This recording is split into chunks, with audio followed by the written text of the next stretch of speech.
Hello friends and welcome to my channel. मेरे तमाम दोस्तों, बहनों और भाइयों को मेरी तरफ से अस्सलामु अलैकुम। फ्रेंड्स, आज की वीडियो में मैं आपको जनवरी के मौसम में एक उगाई जाने वाली सब्ज़ी के बारे में बताऊंगा। इनफैक्ट उसका उगाने का मुकम्मल तरीक़ाकार, पनीरी उसकी कैसे लगानी है, उसकी केयर कैसे करनी है, तमाम इसके अंदर तफसीलात मौजूद होंगी।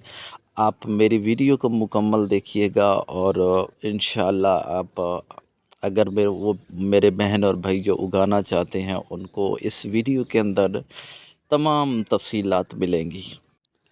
अच्छा, जनवरी के अंदर जो आप सब्ज़ी उगा सकते हैं वो प्याज आप उगा सकते हैं। प्याज उगाने का जो 2 तरीके होते हैं, 2 मौसम होते हैं। एक तो आप सितंबर में लगा सकते हैं, सितंबर से जनवरी तक, और दूसरा आप जनवरी से लेके मई तक, मतलब या अप्रैल तक, 3-4 महीने के अंदर ये तैयार हो जाता है। 2 इसके मौसम होते हैं। तो प्याज लगाने के लिए सबसे पहले जो काम है, आप इसको ज़मीन में लगाना चाहते हैं या आप बैग के अंदर लगाना चाहते हैं। मेरे पास तो ये वैसे बैग है, 3 फुट डायामीटर है इसका, 2 बैग हैं इनफैक्ट उसके अंदर मैं लगाऊंगा। तो आप ज़मीन में भी लगा सकते हैं, जहाँ भी लगाइए तरीक़ाकार यही होगा जो मैं आपको बताऊंगा। अच्छा, देखो, इसके लिए सबसे पहले जो आपने प्याज के लिए जो आपने मिट्टी तैयार करनी है ना, वो बिल्कुल ऐसी मिट्टी आपने तैयार करनी है कि जिसके अंदर पानी अच्छी तरीके से जज़ब हो जाए। क्योंकि प्याज जो है वो उसको पानी कम चाहिए होता है। जब भी प्याज हम लगाते हैं, खेलों के अंदर लगाते हैं, और उसके अंदर जो मोस्टली जो सेम होता है, सेम में वतर जिसको कहते हैं, उसमें ये चलता है। तो आपने सबसे पहले तो मिट्टी आपने वो लेनी है जो बिल्कुल पानी इसमें जज़ब हो जाए, चिकनी ना हो, हार्ड ना हो, ठीक है? तो उसके अंदर आप प्याज जो है वो उगाइए। अच्छा, ये जो मिट्टी होती है इसके अंदर जो प्याज होता है, उसको जो खाद होती है, जो वो फास्फोरस वाली खाद होती है, वो बहुत अच्छी लगती है। तो जब आप इसकी मिट्टी को तैयार करें तो कोशिश करें इसके अंदर रूढ़ी जो होती है, जो उसकी मुर्गियों की, वो आप बीच में डाल लीजिए, या इसके अंदर जो नाइट्रोफास खाद होती है वो आप इसको दीजिए। तो मिट्टी को नरम रखना ज़रूरी होता है। नाइट्रोफास खाद जो है वो, क्योंकि रूटेड वेजिटेबल होती है, तो इसको आप अगर ज़मीन के अंदर आपने लगाना है तो उसके अंदर आप हर पानी के साथ थोड़ी-थोड़ी जो है ना वो आप 1 एकड़ के अंदर 1 बोरी जो है वो आई थिंक सो दे सकते हैं। लेकिन अगर आप बैग के अंदर लगाया वो, तो आप देख लीजिए, आप उसके अंदर थोड़ी-थोड़ी मिक़दार करके आप इस खाद की जो है ना वो देते जाइए। और कोशिश करनी है इसके अंदर आपने थोड़ी-सी डीएपी खाद भी मिक्स कर लेनी है, और साथ आप गोबर वगैरह भी जो है वो मिक्स कर लीजिए। और फिर जब इसको तैयार करना है तो फिर आप जो है वो उसके अंदर को रूढ़ियाँ लगा दें, जो मुर्गी की हो, तो थोड़ा-थोड़ा वो उसमें से फास्फोरस वगैरह जो है वो लेता रहेगा। तो सीडलिंग इसकी कैसे करनी है, 2 तरीके होते हैं, या तो आप घर में सीडलिंग कर लें या आप नर्सरी से जाके सीडलिंग जो है ना वो लेके आ सकते हैं। तो आइए ज़रा मैं पहले आपको इसको घर के अंदर सीडलिंग कैसे करनी है वो मैं आपको तरीक़ाकार बताता हूँ।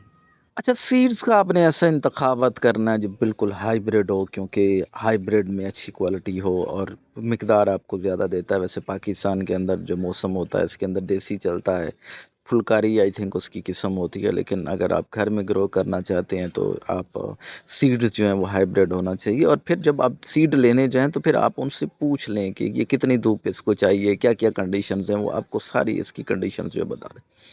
आप छोटा-सा पॉट ले लें या आप ट्रे ले लें, उसके अंदर आप क्या करें, सीडलिंग करें, मिट्टी नरम करें, गार्डनिंग सॉइल के अंदर आप जो है वो आप थोड़ा-सा गोबर डाल लें, और इसके अंदर जो है वो आप थोड़ी-सी डीएपी भी डाल रहे हैं, और फिर इसके अंदर सीड डाल के, मिट्टी डाल के आप रख दें, तो सीडलिंग जो है वो इसकी तैयार हो जाती है।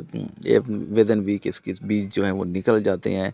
लेकिन जब आपने इसको रीपोर्ट कैसे करना है, रीपोर्ट कर तब आपने उसका करना है जब ये 3 से 4 इंच की जो हो जाए, तब आप इसको रिपोर्ट कीजिएगा। तो आइए हम इसको रिपोर्ट करते हैं। ये देख रहे हैं आप कितना बड़ा साइज़ इसका हो गया। तो थोड़ी-सी पतली भी है, लेकिन इसको हम रिपोर्ट करेंगे। रिपोर्ट करने के दोनों जो तरीका होता है, इसको आप झाड़ लें, मिट्टी को जो है ना वो हम झाड़ लेते हैं, और ये पनीरी को हम अलग कर लेते हैं। جیسے میں نے بولا تھا یہ کھیلوں میں لگاتے ہیں تاکہ وتر رہے، وتر میں یہ پانی بالکل اس کو بھر کے نہیں دینا ہوتا، جڑیں گل جاتی ہیں، خاص طور پہ جو ہائیبریڈ سیڈز ہوتے ہیں ان کو تو پانی آپ کم دیجئے، کیونکہ یہ بہت جلدی اس کو فنگس لگ جاتی ہے، گل سڑ جاتا ہے۔ تو دیسی کو کچھ نہیں ہوتا، میں نے کہا کہ یہ جو ہائیبریڈ سیڈز ہوتے ہیں ان کو آپ اس طریقے سے، یہ دیکھ رہے ہیں میں کیلے بنا رہا ہوں، تھوڑی سی بیچ میں جگہ اونچی کر کے بنا دینی ہے، اور اس کے اندر آپ جب لگائیں گے تو پھر یہ کیا کرنا ہے، یہ سائیڈوں سے جب آپ ان کھیلوں میں پانی چھوڑیں گے تو پھر اوپر بالکل وتر جائے گا پورا، اپنے جو اس کی جو روٹس ہوتی ہیں وہ گلے سڑیں گی نہیں۔ سیڈلنگ کو جھاڑ لیجیے، اچھی طرح میں نے جھاڑ لیا ہے اس کو، اب کوشش کرنی ہے جو ہیلدی سیڈلنگ ہوتی ہے اس کو آپ پہلے لگا لیں، ٹھیک ہے؟ اور لگانا اس طریقے سے ہے کہ کم از کم ایک پودے اور دوسرے پودے کے بیچ میں کم از کم 3 سے 4 انچ کا جو ہے نا وہ گیپ ہونا ضروری ہے، ٹھیک ہے؟ اور لگائیں ایسے، اتنا زمین میں دبانا ہے کہ یہ اپنا وہ کھڑا ہو جائے، ٹھیک ہے؟ اپنا سٹیم جو ہے وہ اپنا وزن برداشت کر لے گا۔ تو اس طریقے سے ہم کیا کریں گے، زمین کے اندر اوپر تک روٹس ساری زمین کے اندر نیچے دبا دیں گے۔ اس طریقے سے آپ کیا کریں گے، پورے بیگ کے اندر جو ہے نا وہ آپ لگا لیں گے۔ میں نے 2 بیگ کے اندر لگایا ہے، یہ دیکھا اتنا چوڑا بیگ جو ہے وہ ہے، بہت کھلا بیگ ہے اور کھیلوں کے اندر یہ لگی ہوئی ہے، اور اس کو آپ نے کیا کرنا ہے، دھوپ کے اندر آپ نے رکھی۔ میرے پاس ایک کمرہ بالکل چھت کے اوپر ہے، وہاں میں نے بالکل روف ٹاپ کے اوپر رکھا ہوا ہے، جہاں بالکل اوپر دھوپ پڑتی رہتی ہے، دھوپ کا ایکسپوئر جو ہے وہ آتا رہتا ہے۔ تو آپ بالکل اس کو دھوپ کے اندر رکھیے، ٹھیک ہے؟ اور اس کو آپ نے کیا کرنا ہے، آپ فاسفورس نائٹروفاس والی کھاد جو ہے وہ آپ دیں، تھوڑی تھوڑی کر کے دیں، ایک دفعہ اکٹھی نہیں دینی۔ اور پانی جو دینا نا، اس طریقے سے آپ نے یہ دیکھیں کھیلوں کو پانی بھر دینا ہے، جتنے بھی میں نے کھیلوں میں بنا کے لیا ہے پانی سے اتنا بھرنا ہے کہ یہ جو اوپر تک سٹیم تک پانی نہ جائے، لیکن یہ جو اس کا وتر ہے اوپر وتر جائے، سیم جائے تھوڑا تھوڑا، اور اسی طریقے سے آپ نے پانی دینا ہے، بھرنا نہیں ہے، ورنہ یہ پورا جو ہے وہ گل سڑ جائے گا۔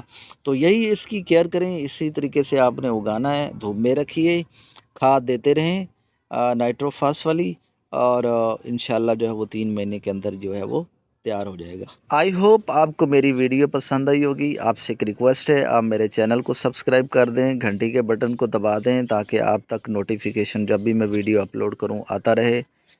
ٹیک کیئر، گڈ بائے، اللہ حافظ۔